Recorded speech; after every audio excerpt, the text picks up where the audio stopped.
Welcome to Politent media. ఇంగ్లాండ్కి వెళ్ళి England టీంని ఓడించడం అంటే అంత ఈజీ కాదు. ముఖ్యంగా యంగ్ టీం వెళ్ళింది.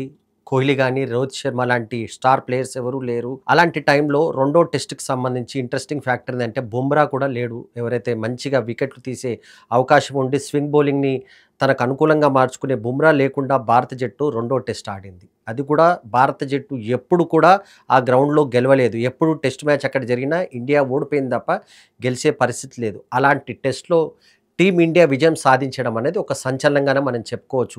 అనేక ఫ్యాక్టర్స్ పైన చర్చ జరుగుతుంది. నిజానికి ఫస్ట్ టెస్ట్లోనే భారత్ గెలవాల్సిన అవకాశం చాలా వరకు ఉండే 70% ఆ టెస్టును మొత్తం భారత జట్టే డామినేట్ చేసినప్పటికీ లోవర్ ఆర్డర్ బ్యాటింగ్కి సంబంధించి సమస్యల వల్ల ఫస్ట్ ఇన్నింగ్స్లోను సెకండ్ ఇన్నింగ్స్లోను లోయర్ ఆర్డర్ సరిగ్గా ఆడకపోవడం వల్ల కొంత సమస్య వచ్చి ఫస్ట్ టెస్ట్ ఓడిపోయాం.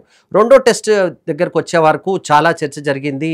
బుమ్రాకు రెస్ట్ ఇవ్వడం పైన చర్చ జరిగింది. రవిశాస్త్రి లాంటి వ్యక్తులు ఇది తప్పు నిర్ణయం, దీనివల్ల ఇండియా ఇబ్బంది అవుతుందనే కామెంట్స్ కూడా వచ్చింది. కానీ యంగ్ టీం చాలా డైనమిక్గా కనిపించింది. రెండు ఇన్నింగ్స్లో భారత్ ఆడిన తీరును బ్యాటింగ్ చూస్తే 400+ రెండు ఇన్నింగ్స్లో చేసింది. కెప్టెన్కి సంబంధించినంత వరకు ఒక కెప్టెన్ ఇన్నింగ్స్ ఆడాడు గిల్. అదేవిధంగా మిగతా ప్లేయర్స్ కూడా రిషబ్ పంత్ కానీ, కేఎల్ రాహుల్ కానీ చాలా మంది ప్లేయర్లు తమ వంతు పాత్ర పోషించారు.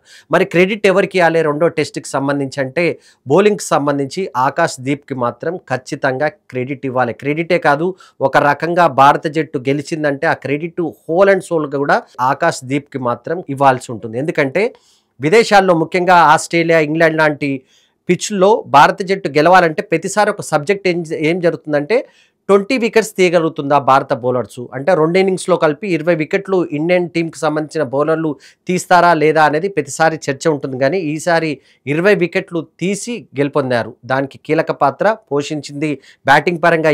గిల్ అద్భుతంగా ఆడారు. ఫస్ట్ ఇన్నింగ్స్లో 200+ కొట్టాడు. సెకండ్ ఇన్నింగ్స్లో కూడా 150 రన్స్+ కొట్టారు. కానీ వికెట్లు తీయడం అనేది చాలా కీలకంగా ఉంటుంది మ్యాచ్ గెలవాలంటే. ఆ క్రెడిట్ మొత్తం ఫస్ట్ ఇన్నింగ్స్లో 4 వికెట్లు, రెండో ఇన్నింగ్స్లో 6 వికెట్లు తీసిన ఆకాష్ దీప్కే ఈ మొత్తం క్రెడిట్ ఇవ్వాలని చెప్పేసి కామెంటేటర్స్ కానీ అందరు కానీ అభిప్రాయపడుతున్నారు. ఒక పెక్యులర్ సిచ్యువేషన్ ఆకాష్ దీప్ది. ఆకాష్ దీప్కి సంబంధించినంత వరకు ఒకసారి ఆయన ఫ్యామిలీ వ్యవహారం చూసుకున్నా కానీ బీహార్ ప్రాంతానికి చెందినవారు. చాలా ఫైనాన్షియల్గా చాలా ఇబ్బందికరమైన పరిస్థితుల్లో భారత జట్టులోకి వచ్చారు. క్రికెట్ ఆడడానికి కూడా చాలా ఇబ్బంది పడ్డారు. అక్కడి నుంచి కొంత వెస్ట్ బెంగాల్కి వెళ్ళి కూడా కొంత తన ఆటను మెరుగుపరుచుకునే ప్రయత్నం చేశారు. 6 నెలల వ్యవధిలోనే తండ్రిని, అన్నను ఇద్దరిని కోల్పోయాడు. ఒకరు ప్రమాదంలో, ఒకరు వేరే రకంగా చనిపోయిన పరిస్థితి ఉంది. ఇద్దరిని కూడా తండ్రిని, అన్నను కోల్పోయారు.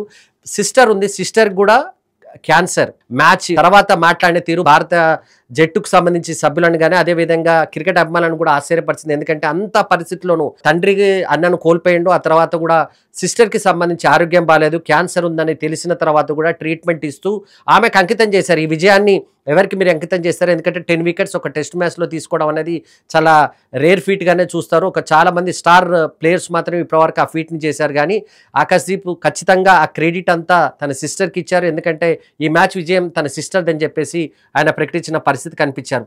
సో రెండో టెస్ట్లో విజయం సాధించిన తర్వాత మూడో టెస్ట్కి సంబంధించి కూడా చర్చ ప్రారంభమైంది. ఎందుకంటే బుమ్రా టీంలోకి వస్తారు, ఎవరిని తీసేయాల్సి ఉంటుంది ఫాస్ట్ బౌలర్ పరంగాని ఇప్పుడున్న పరిస్థితుల్లో. ఎందుకంటే అది లార్డ్స్లో జరుగుతుంది.